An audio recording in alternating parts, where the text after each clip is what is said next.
In this video, we are going to learn how to find the derivative of functions using the chain rule, but we will focus more on the generalized power rule, okay, which is a special case of the chain rule.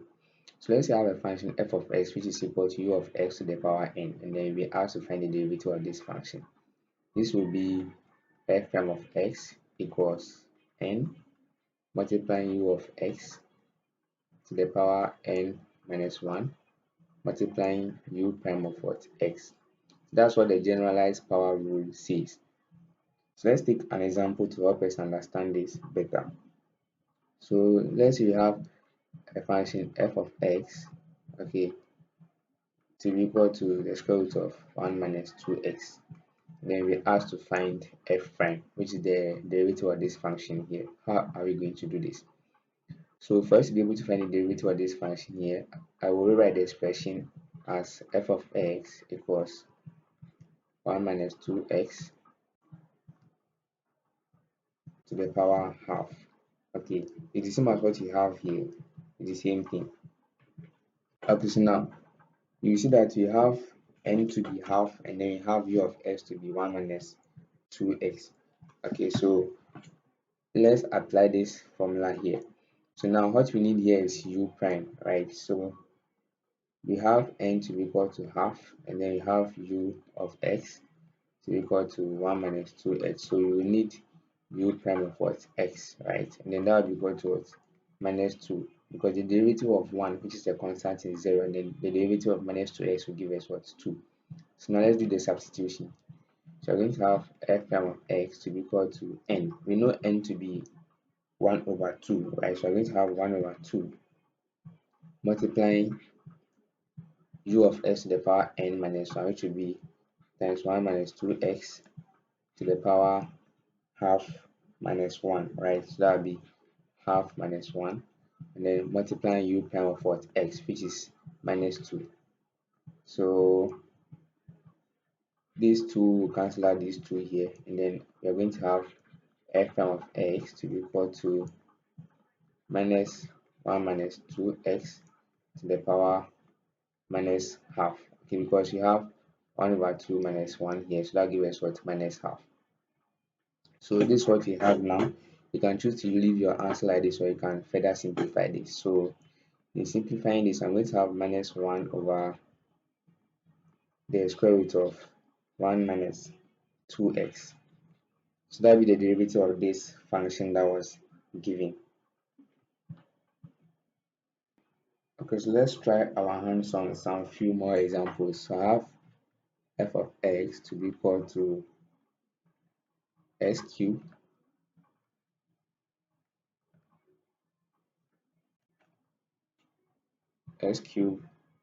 plus 1 squared. Okay, so from here you see that you have n to be equal to 2 and then u of x to be equal to s cubed plus 1. So let's find u prime of what? X. So this will be equal to 3x squared, and then you know the derivative of a constant is 0, so that will be plus 0.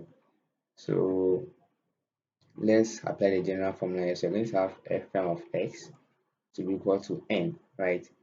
So we know n to be 2, so that will be 2 multiplying u of x, which is s cubed. Okay, let me use the normal bracket, multiplying s cubed plus 1.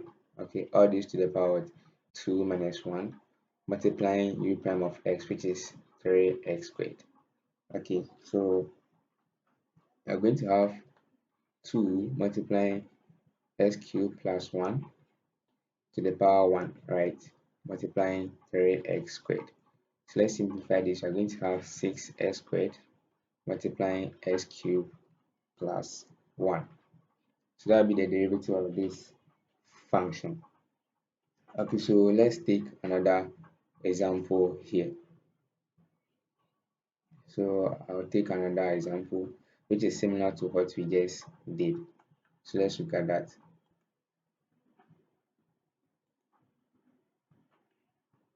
Okay, so we have f of x to be equal to s cubed plus 1 all to the power 8. Okay, so you have this function here. So you see that from the previous question you had x cubed plus 1 squared. Okay, you see that in this case, if you don't use the chain rule, okay, or the generalized power rule, you can just expand the function that was given. So you're going to have x cubed plus 1 multiplying x cubed plus 1, right? Then you expand this. So when you expand this, you're going to have x cubed multiplying x cubed plus 1. You're going to have plus 1 multiplying x cubed plus 1, right? So you're going to have x to the power 6 plus x cubed plus x cubed plus 1, right? So when you simplify this, you're going to have x to the power 6 plus 2x cubed plus 1. So we can now find the derivative of this function here, which will give us 6x to the power 5 plus 6x squared and then plus 0, right?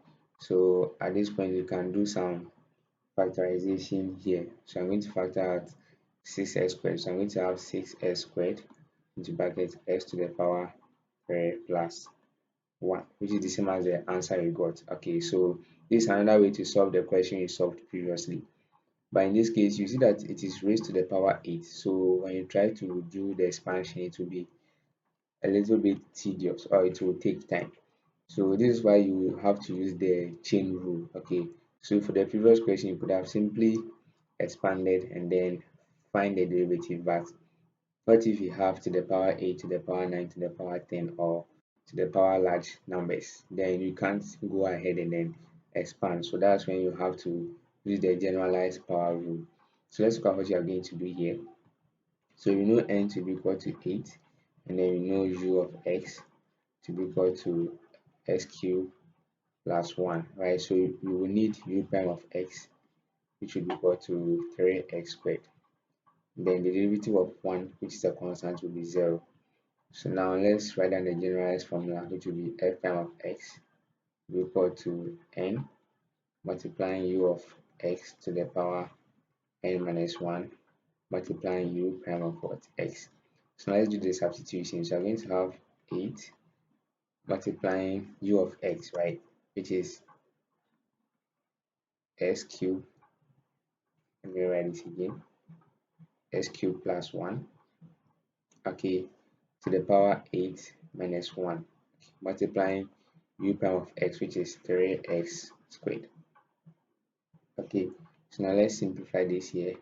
So I'm going to have 8 times 3x squared multiplying x cubed plus 1 to the power 7. Okay, so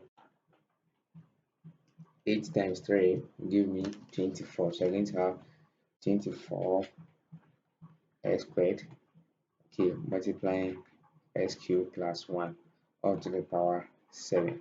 So that will be the derivative of this function that was given. Okay guys, so that's all for this lesson. Please make sure you like and subscribe.